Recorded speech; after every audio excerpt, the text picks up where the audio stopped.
what is your job role? I do the marketing for Holes, which ultimately means I have to sell as many of the tickets as possible, hopefully all of them, to the show. And how did you get into this role?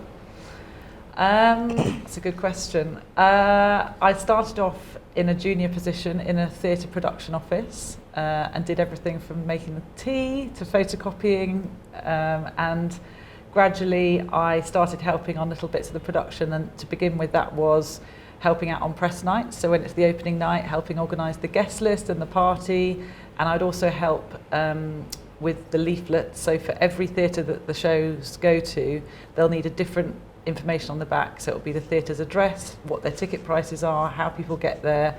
And so I started doing that, and I had quite a good eye for that. So I enjoyed doing that and ended up staying at that company and becoming the marketing assistant there, and then moved to a different company and worked my way up. So why did you choose to do marketing with a theatre? I'd always loved being in shows and singing and being on stage when I was at school and at university, but I felt like I didn't actually want to do that as a job. That was a bit too scary, the idea of actually performing.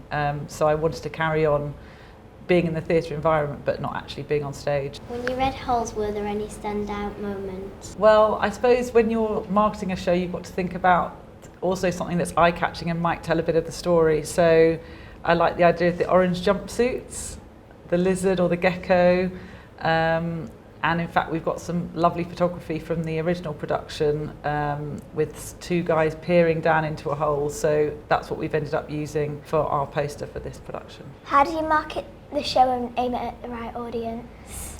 Well, for something like Holes, obviously we are aiming for your age group and for schools, but also for families.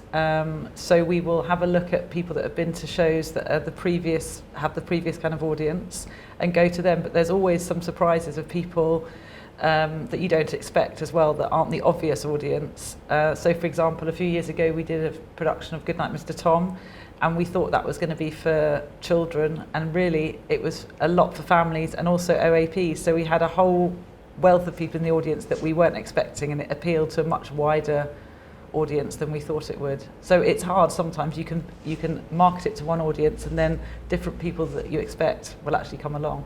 What other shows have you marketed? I do a really big range, so I do Peppa Pig live show for little ones. I've done Teletubbies, I've done Goodnight Mr. Tom, and then coming up we've got Hairspray the musical, which is coming into the West End next summer, so that's exciting.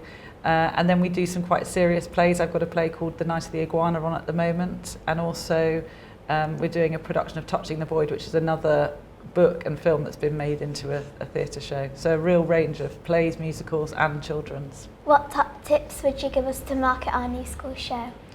I'd say get a great design for your poster or whatever in your leaflet, and that might be some great photography, and pick a few things out, like you said earlier about picking out something from the story that you know that will tell people a little bit about what it's going to be like if it's going to be traditional, is there going to be a big Cinderella dress, is it going to be old-fashioned, or is it going to be a modern production, so you can give people an idea of what they might want to see.